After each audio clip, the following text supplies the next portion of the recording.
It's based on extensive discussions with law enforcement.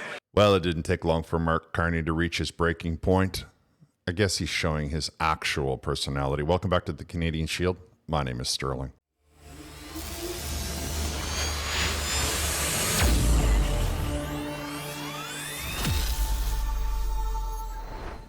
Mark Carney has cracked under the pressure, and he did it spectacularly live on television at the House of Commons. He's only been in the House a couple of weeks against Pierre Poilievre, and already he has left the country, he's left the continent, and he spends 2 days in a row in the House of Commons. First thing out of his mouth, and he cracks. Of course, he's cracking because he's to blame for all of the problems that Canadians are facing. It's not just a problem, it's a dozen problems. And much of his base is starting to put pressure on him. You might be able to convince them to drive electric cars, but you're not going to convince them that allowing criminals to roam free in their streets is going to keep them safe and give them a better standard of living. I mean, that's just ridiculous. Of course, Mark Carney and the Liberal government doesn't expect anybody to give them scrutiny. That's why they are desperate to control the narrative with these censorship bills that they're trying to cram down everybody's throats.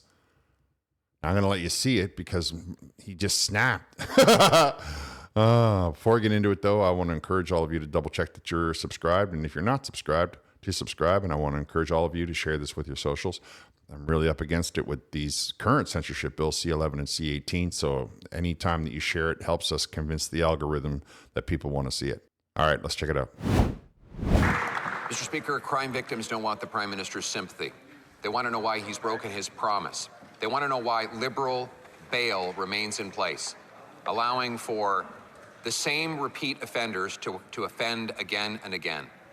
The body of a woman was found in the last few days in Saint-Jérôme, Quebec, killed by her partner, who had been arrested 30 times before but released on liberal bail. Wow. Will the Prime Minister finally scrap liberal bail, or better yet, get out of the way so that we can do the jobs ourselves? The Right Honourable Prime Minister.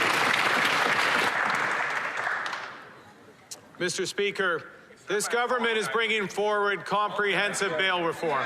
This comprehensive bail reform is based on extensive consultations with the provinces and territories. It's based on extensive discussions with law enforcement. It is based on evidence. It is not based on cut and paste American bail laws. It's a bail law that works. We are tough on crime and firm on the rights of Canadians. None of that's true. I think that's why you're losing your temper. And again, are we trying the same tactic? Oh, it's all about copying the Americans. Are we going to go with any second now? I'm going to hear Mark Carney talking about Maple MAGA like Chrystia Freeland tried to coin. You know what I know? I know that the system we have in Canada is not allowing people to remain safe. I know that people are homes and not, people don't do home invasions like on TV. They do them on rich people, wealthy people, people with jobs. I mean, I know it's hard to see where the wealth and the middle class divides anymore because the middle class is so small. But Mark Carney talking about how we're going to copy and paste America. If the Americans are doing it right, what do I care where you get the idea from?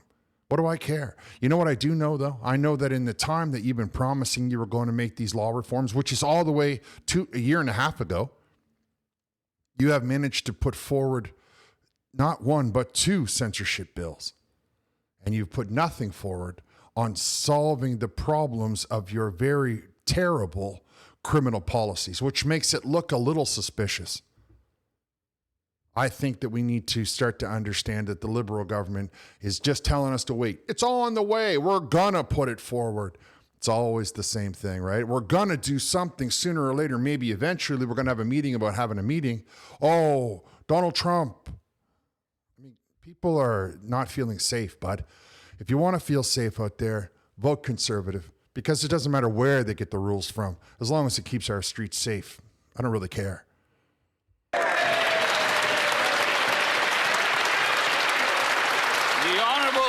Opposition. To see the Prime Minister rant and rave and point his finger at police after they have been crying out for this government to scrap liberal bail for years. We have Constable Greg Pershella, who was killed by a man released yet again on bail. We have a woman killed by her husband after he was arrested and released 30 times because of liberal laws. We have 1,600 crimes every single day in this country because of the liberal laws. Will he stop screaming, hollering, and jabbing his finger and scrap liberal bail? The right honorable Very good question.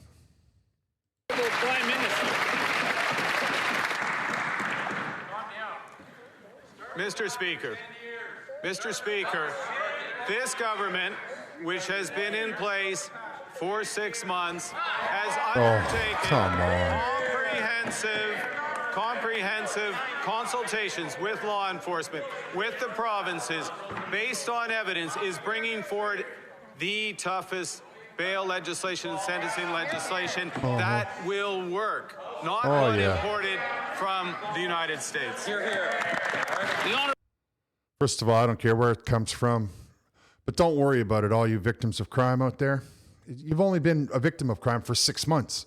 It's very unreasonable for you to expect this government to move faster than that.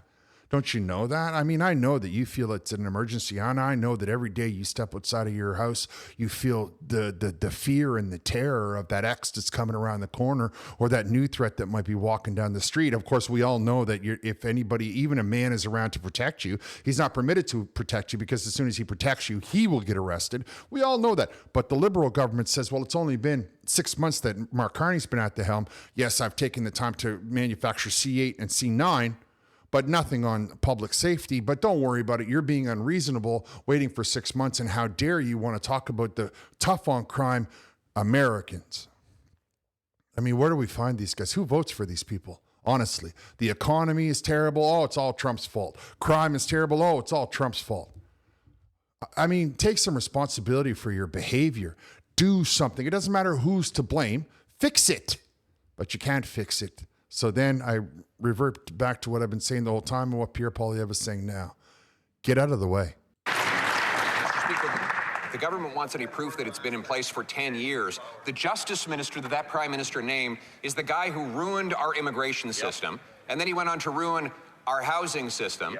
And now, 6 months after this prime minister looked Canadians in the eye and promised to scrap liberal bail, that bail is still in place, and every day, violent repeat offenders are released onto our streets, massacring our people. Will the Prime Minister stop making excuses? They've had 10 years. He's had 6 months. Canadians cannot afford to wait anymore. When will he scrap liberal bail? Again, a very, very good question. I find that his approach and the way that he put that forward was very articulate, direct, to the point, leaving no room for the Liberals to not understand exactly what Pierre Poilievre and the Conservatives are not only asking for Canadians, but expecting the Liberal government to do for Canadians. Let's see what this answer is. Mr. Speaker, I am heartened by the knowledge that the members opposite will be supporting comprehensive bail reform when it is brought forward in a few weeks before this House. Bail reform that works, bail reform that's tough on crime, bail reform that is consistent with the Charter of Rights and Freedoms. The Charter of Rights and Freedoms. That's how far you're going now? Now you want to make me believe that a criminal should be protected under the Charter of Rights and Freedoms, therefore they should be given a revolving door in prison. Now this is all about defund the police. This is the exact same problem that we've been hearing for years. And we see the problem being turned around in only one space on earth right now where the criminals are not getting away with allowing to be criminals, and that's in the United States of America, where certain organizations no longer have sway over the government. And I say that not to the people that are regular viewers of this channel, but to those of you that might be popping in to see if you can criticize or to see if you can learn a new way. Let's understand something. This all began with defund the police and that ideology.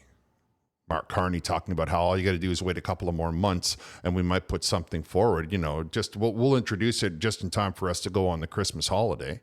That way there we won't have to talk about it until February. Come on, man. He doesn't care what's happening with you. He is under a different mindset. He walks around with heavily armed bodyguards. So he's not worried what happens to you in your neighborhood, in your town. He just doesn't care about that. When you're not focused on the government, when you're not focused on the day-to-day, when you're more worried about your safety and security than you are about anything else, it's easier for them to get away with stuff. Honorable Leader of the Opposition. Speaker, this government's bail laws violate the charter rights of 1,600 people every single day. Their names are victims. They are the people who get hit over the head with baseball bats, who get robbed, who have their children violated in what should be the safety of their own houses. We have a 3-year-old by a repeat offender out on liberal release. We have a constable by someone out on liberal release. And now we have a woman murdered by her own partner who was out on liberal release. How many have to die before he gets rid of liberal bail? The Right Honorable Prime Minister. Now, I had to get rid of some of those words, everybody, because the algorithm or the YouTube or whoever, for some reason, doesn't allow those words, even though I'm not the one that said them. I had to censor them out because, I want this video to stay up. So, but I'm sure you can appreciate the severity of those words if I have to censor them.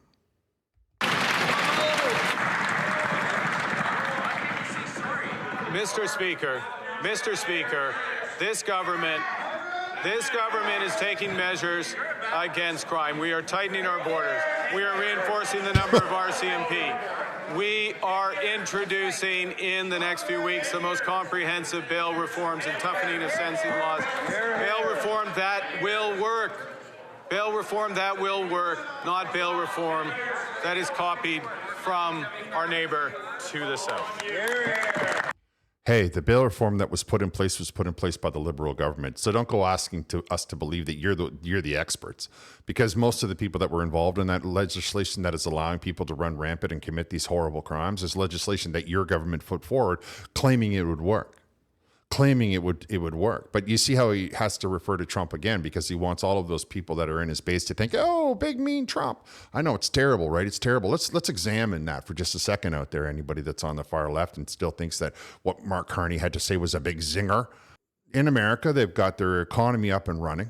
They've got their borders secure, at least to the one to the south, the one along Canada they're a little bit sketchy about.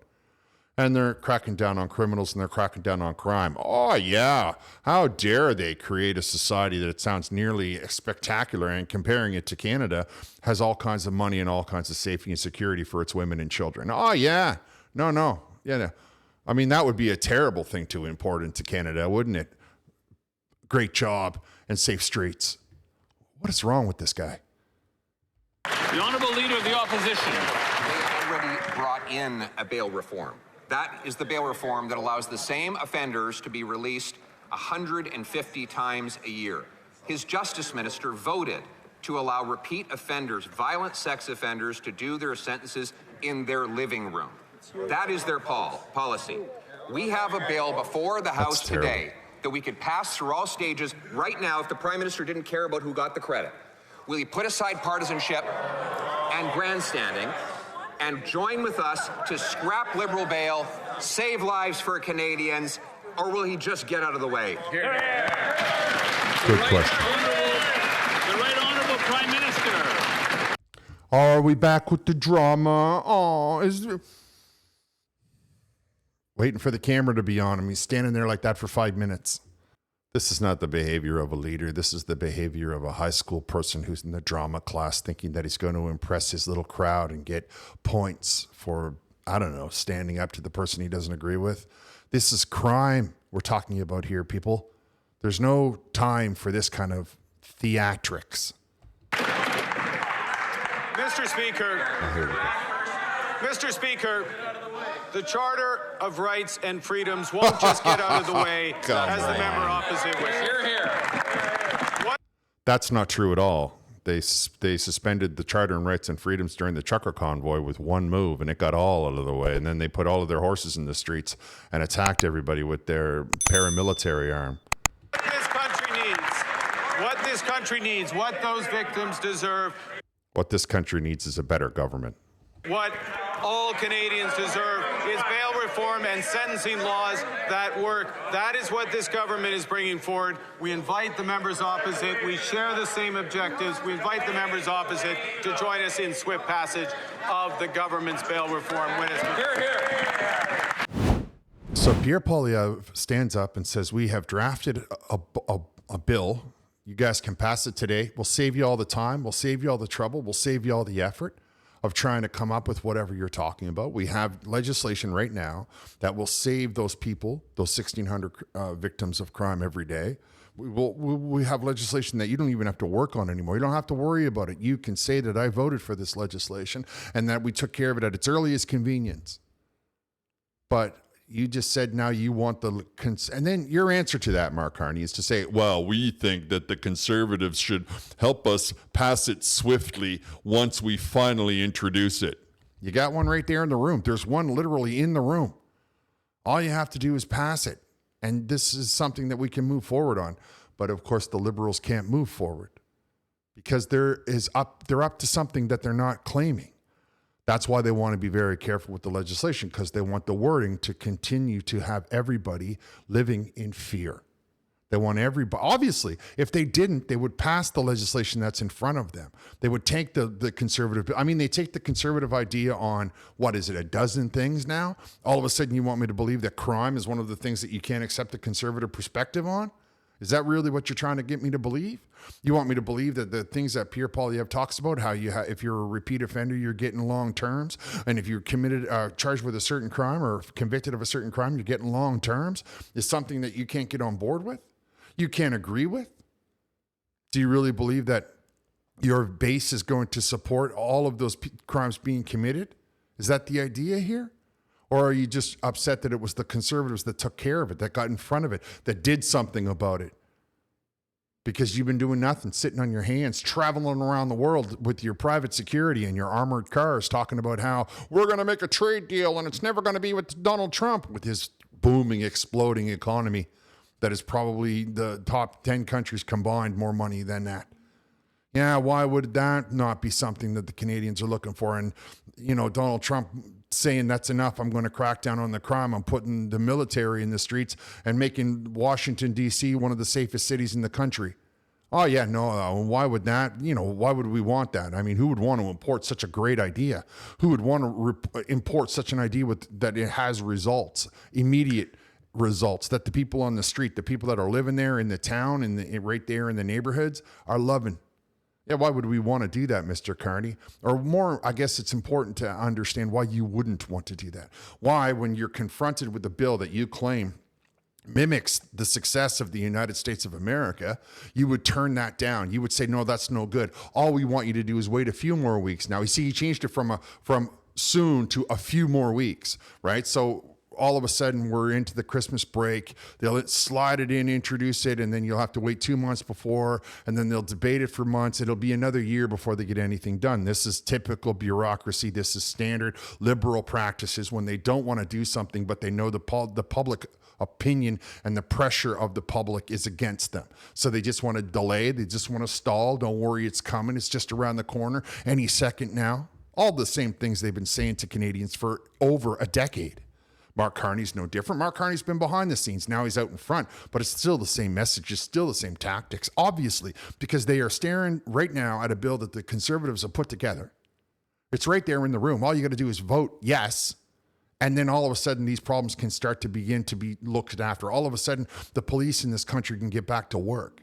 Now, if you've ever known any policemen, when they see people committing crimes that they can't do anything about, they take that stuff personally. That's why so many of them walk away, because they simply can't handle the fact that nobody else is doing something about it. And by not handle it, I mean they get frustrated at having to see the same problems over and over and over again.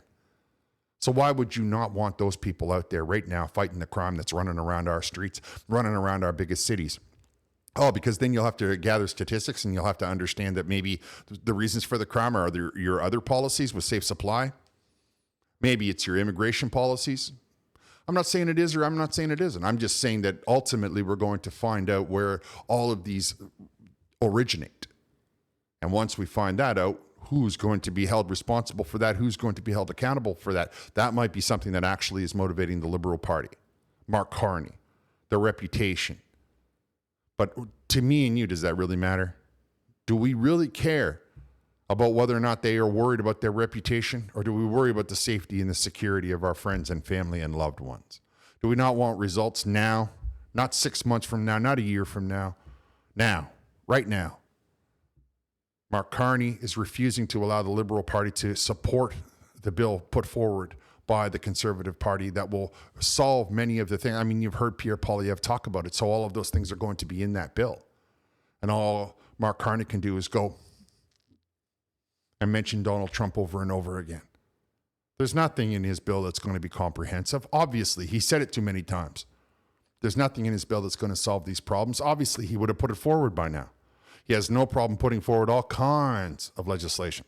For some reason, keeping the streets safe is not a priority of the Liberal government. For some reason, solving the economic problems is not a priority of the Liberal government. But they got 2 bills that lets them shut down the internet right now, and they got 2 more bills on the way. I'm just saying, am I the only one who sees a pattern here? Am I the only one who thinks that there might be something here that looks a little bit, if we just look behind the curtain, might be something a little bit more to it than we're seeing on the surface? That's just my opinion. You can let me know what your opinion is down in the comments. I'm going to wrap here. I want to thank you for listening. I'll talk to you next time.